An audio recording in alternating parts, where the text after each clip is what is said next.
Hi, I'm Anna. And I'm Randy. And this is Garage Today. So let's go see what's happening in the garage today.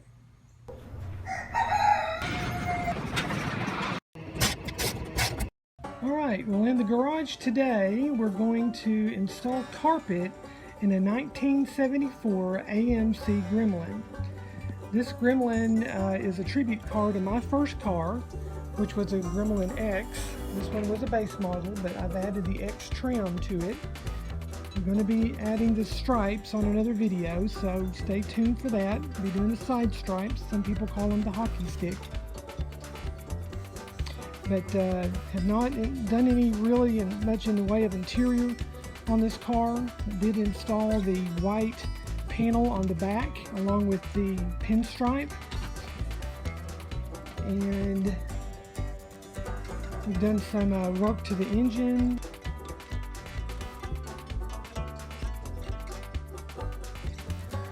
We've changed the wheels. These are the Rally rims with the beauty rings. So we're going to be installing the carpet.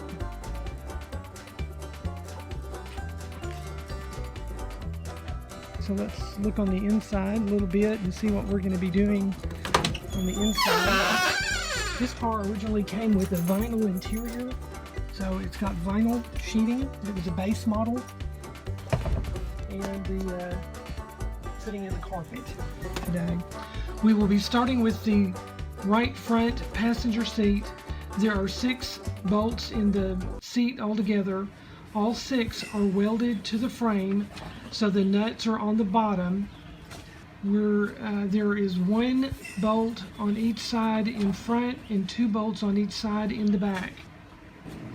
We're going to start by removing the nuts from the front brackets that are holding the rail to the floor pan. Yeah, right there. What size are those nuts, Randy? ½ inch. And those are ½ inch. ½ inch wrench anyway. He's using a ½ inch socket with an extension.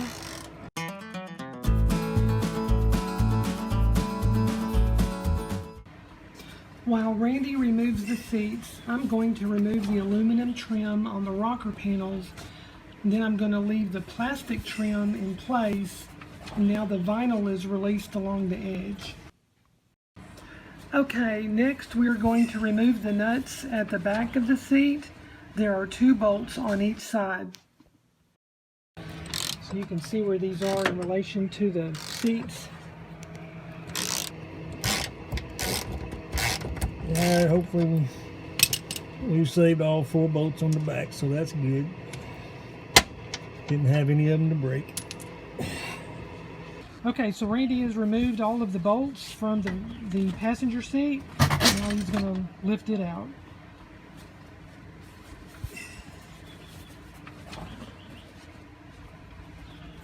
Now we can take a look and see what it looks like underneath. You can see the holes through the floor panels, 2 in the back on each side and then 1 on the front on each side, 6 bolts total. Okay, we want to tell you something about some of the electrical that's connected to the seats. Even in a 1974 AMC, they had something called a seatbelt lockout, and the car would not start if somebody was sitting in the seat and they didn't have their seatbelt. You're going to find wiring in the seatbelt as well as a harness that's connected to the seat itself. Now this car, it was disabled, but just so that you're aware of it, you may have to disconnect that from the seat.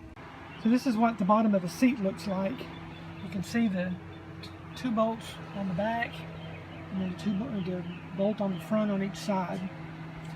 Now these, you don't want to remove the tracks from the seat, you just want to remove the track from the floor pan.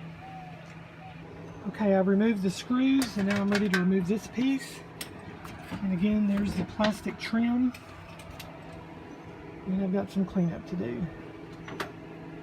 Alright, so now Randy is removing the bolts from the front of the driver's seat, the left seat. Now he's going to work on the bolts in the back of the seat. Same situation, same process as the other side. like it's going to be the same as the other. It's going to have a little bit of persuasion. Put something down so you ain't already primed against that weak floorboard.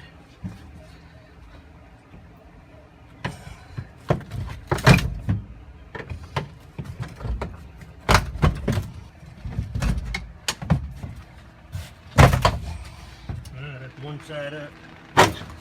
And she's out.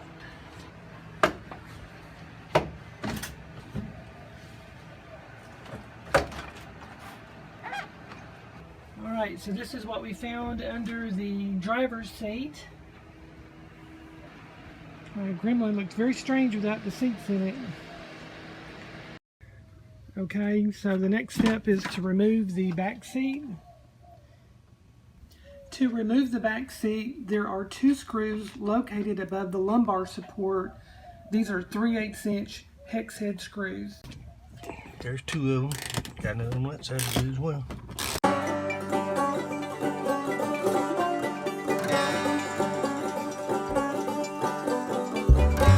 He had to push the bottom of the front seat back and then lift it out. Alright, now the only thing holding it is straps. And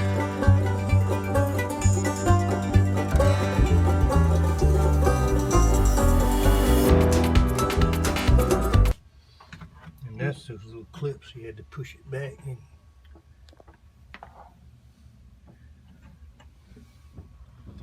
So there was a wire that went into that the little clip. yeah, there's a wire. You have to just knock it forward so it gets right here, and then it rolls out.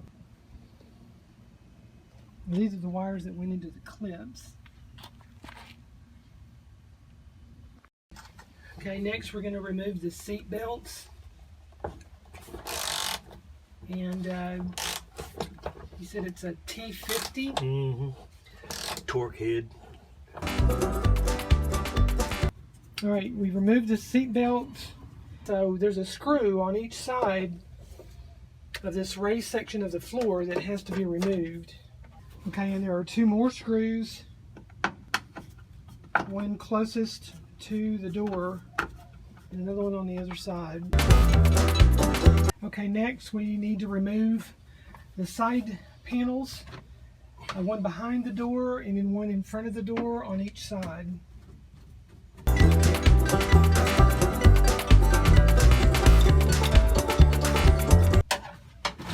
And then the panel just slides out.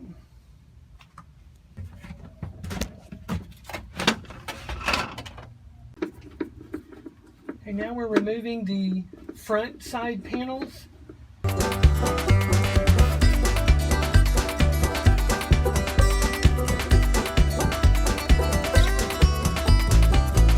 Figure out what the case is with the wire. If it's worth keeping or if it's just going to get cut off. There it is. There's the plug in right there.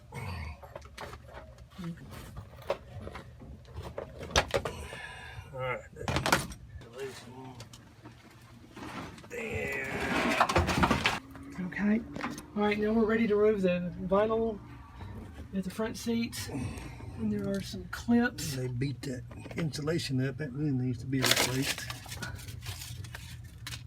Got a couple little fold down clips.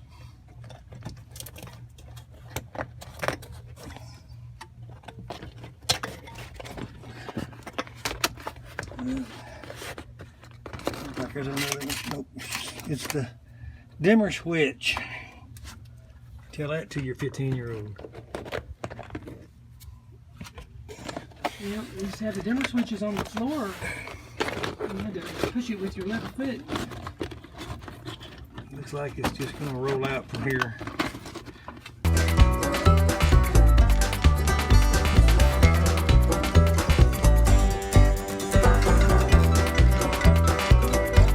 Well, from here it's cleanup. So we'll talk to you when something looks better. Okay, the last step is to remove the panels and the vinyl from the trunk area. You can see that we've already removed the panel in the back underneath the hatch. So we just need to remove the side panels and the vinyl.